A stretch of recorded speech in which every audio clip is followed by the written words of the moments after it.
রোজ video ছাড়লে কি হবে তা নিয়ে আমাদের অনেকের মনে প্রশ্ন আছে। তো আজকে এই বিষয়টি নিয়ে আপনার সাথে আলোচনা করব। যদি ভিডিওটা প্রয়োজনীয় মনে হয় তাহলে একটু স্কিপ না করে পুরো ভিডিওটা দেখতে থাকুন। ভিডিও শুরু করার আগে একটাই কথা, যদি এই চ্যানেলে নতুন হয়ে থাকেন তাহলে চ্যানেলটাকে সাবস্ক্রাইব করে আমার পাশেই থাকবেন। আমরা চলে যাচ্ছি এখন মূল ভিডিওতে। নাম্বার 1, রোজ ভিডিও দিলে কি কি লাভ। 1. কনসিস্টেন্সি, নিয়মিততা তৈরি হয়।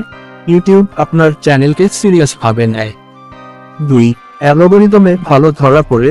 ইউটিউব বেশি কন্টেন্ট তৈরি করা চ্যানেলকে বেশি প্রমোট করে। 3. অডিয়েন্সের সাথে সম্পর্ক গড়ে ওঠে। নিয়মিত ভিডিও দেখলে দর্শক অভ্যস্ত হয়ে পড়ে। 4. স্কিল বাড়ে।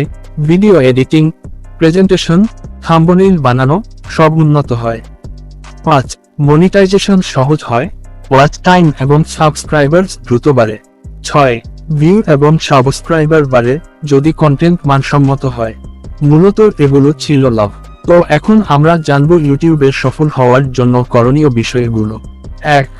একটা নির্দিষ্ট নিশ বা বিষয় নির্বাচন করুন, যেমন টেক, ফার্মিং, ফ্রিল্যান্সিং, এডুকেশন। 2. মানসম্মত ভিডিও বানান, voice, video quality, thumbnail. 3. Video optimize করুন, title, description, pages. 4. Audience retention বাড়ানোর চেষ্টা করুন। 5. শর্টস ও লং ফর্ম দুইটাই মিশিয়ে দিন। তো আশা করি আপনারা বুঝতে পেরেছেন। এই ছিল আজকের ভিডিও। দেখা হবে নেক্সট ভিডিওতে।